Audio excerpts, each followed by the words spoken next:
बिस्मिल्लाहिर्रहमानिर्रहीम। आज का लेक्चर 7th क्लास के मैथ के ऊपर है। इसकी एक्सरसाइज 1.3 को सॉल्व कर रहे हैं। बेटा क्वेश्चन नंबर 1 ये है, add the following rational number. हमने रैशनल नंबर को ऐड करना है, यानी जो वैल्यू फ्रैक्शन में होती है हमने उस फ्रैक्शनल वैल्यू को ऐड करना है। फर्स्ट पार्ट इसका मैंने बोर्ड पे राइट किया है, 5/9 और 4/9 है। इसको हमने सॉल्व करना है। सिंपल इंटीजर्स को ऐड करना ये तो 3, 4, 2 क्लास के बच्चे भी सॉल्व करते हैं, लेकिन जो फ्रैक्शनल वाली वैल्यू होती है उसको सॉल्व करने का कुछ मैकेनिज़्म थोड़ा सा डिफरेंट है। प्लस दो वैल्यू के दरमियान अगर प्लस या माइनस का साइन होता है तो हमें उसका एलसीएम लेना होता है। एलसीएम लेने के बाद हम उसे सॉल्व करते हैं। अब ये वैल्यू जो मैंने बोर्ड पे राइट की है, दोनों का डिनोमिनेटर सेम है तो दोनों का एलसीएम जो है ये 9 निकला। इधर इक्वल का साइन लगाना है। रूल क्या है? रूल ये होता है कि एलसीएम के ऊपर डिनोमिनेटर को डिवाइड करना है। 9 के ऊपर जब मैंने 9 को डिवाइड किया तो आंसर 1 निकला है। इसके पूरे रूल को अडॉप्ट करते हैं, यानी एलसीएम ये 9 है। इस 9 के ऊपर डिनोमिनेटर भी 9 है, डिवाइड किया आंसर 1 निकलाया। ये वाला जो आंसर है ये न्यूमरेटर से मल्टीप्लाई होके इधर राइट किया जाएगा। फिर साइन प्लस का है, दोबारा हमने एलसीएम को रख लेना है नीचे, डिनोमिनेटर पे डिवाइड करना है। 9 1 9, आंसर 1 निकला है। ये 1 जो है ये न्यूमरेटर से मल्टीप्लाई होके इधर राइट किया जाएगा। उसके बाद आगे हमने फर्दर मूव करना है। इक्वल के नीचे एग्जैक्ट इक्वल का साइन लगाना है। 5 1 5 है और 1 4 4 है, ओवर 9 है। फर्दर सॉल्व करते हैं। 5 में 4 ऐड किया 9, 9 ओवर 9, 9 से 9 कट गया, ऊपर आंसर जो है 1 निकल आया। ये हमने किया है क्वेश्चन 1 के फर्स्ट पार्ट को सॉल्व किया है। उसके बाद क्वेश्चन नंबर 1 का सेकंड पार्ट क्या है? क्वेश्चन नंबर 1 का सेकंड पार्ट है -13/4 है, प्लस जो है 9/14 है।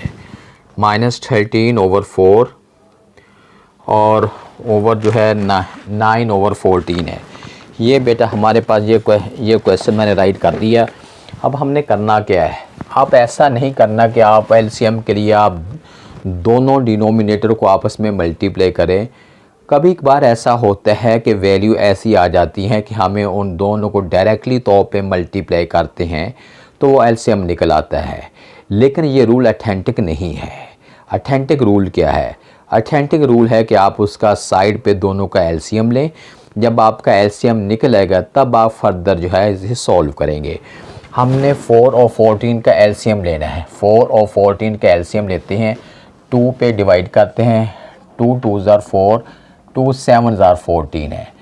2 1 2, 7 वैसे का वैसे, 7 1 का 1, 7 1 7, 2 2 4, 4 7 28 है।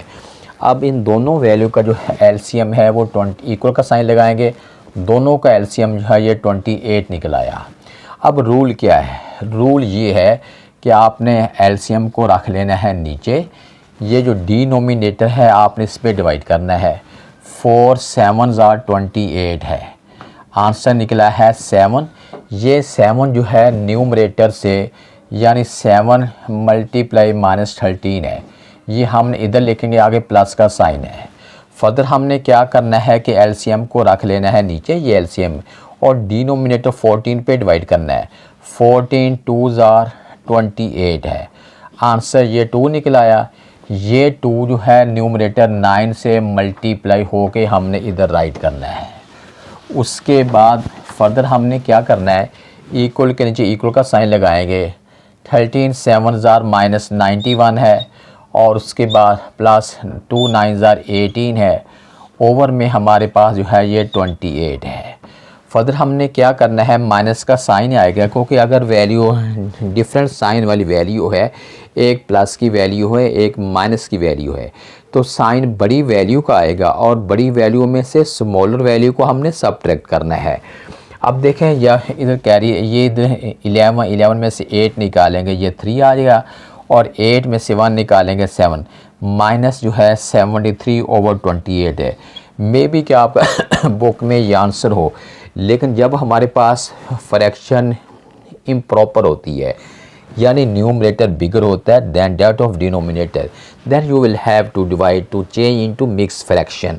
अब आपने इसको मिक्स फ्रैक्शन में चेंज करना है, यानी 37 को रखेंगे नीचे, ये 28 पे डिवाइड करेंगे, 3 पे तो बड़ा, 2 पे करते हैं, 2 8 ज़ा 16, 1 करी, 2 2 ज़ा 4 और 1 5 है। उसके बाद इसका कैरी लिया 13 में 6 को सबट्रैक्ट किया 7 है, 6 में से हमने 5 निकाला 1 है।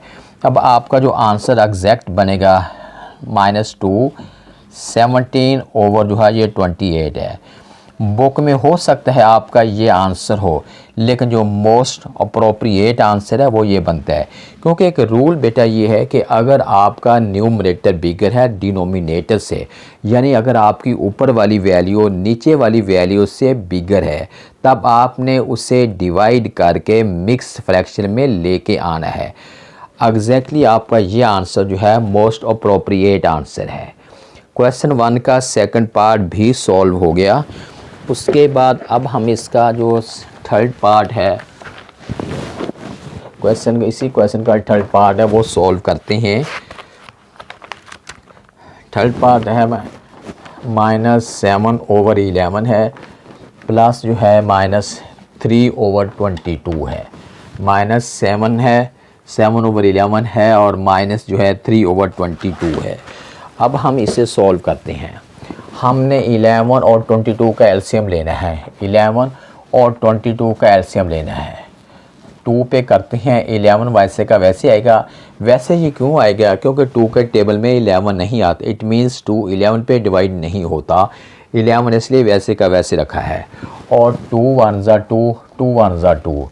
उसके बाद 11 पे डिवाइड करते हैं, 11 1 ज़ा 11, 11 1 ज़ा 11, 11 2 ज़ा 22।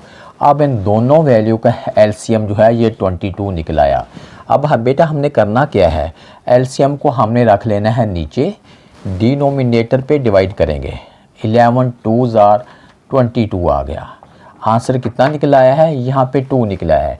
ये जो आंसर निकलता है, इस आंसर को न्यूमरेटर से हमने मल्टीप्लाई करके इधर लिखना है, प्लस का साइन वैसे का वैसे लिखेंगे। उसके बाद दोबारा हमने एलसीएम को रख लेना है नीचे, ये वाला डिनोमिनेटर पे डिवाइड करेंगे, 22 1 ज़ा 22 है। आंसर कितना 1 निकला है, ये 1 जो है मल्टीप्लाई होगा -3 के साथ मल्टीप्लाई होगा। उसके बाद आगे हमने फर्दर कैसे सॉल्व करना है, इक्वल के हमने इक्वल का साइन लगाएंगे, 2 7 ज़ा 14 बन गया। और दूसरी बात ये है प्लस मल्टीप्लाई माइनस माइनस होता है, 3 1 ज़ा 3 है, ओवर में 22 है। अब दोनों साइन अगर सेम होते हैं, साइन वही रहता है, वैल्यू ऐड होती है, -17/22 है। ये डिवाइड नहीं होगा, क्योंकि ऊपर न्यूमरेटर जो है ये स्मॉलर है डिनोमिनेटर से। हमने क्वेश्चन 1 का थर्ड पार्ट को भी अभी हमने सॉल्व किया है।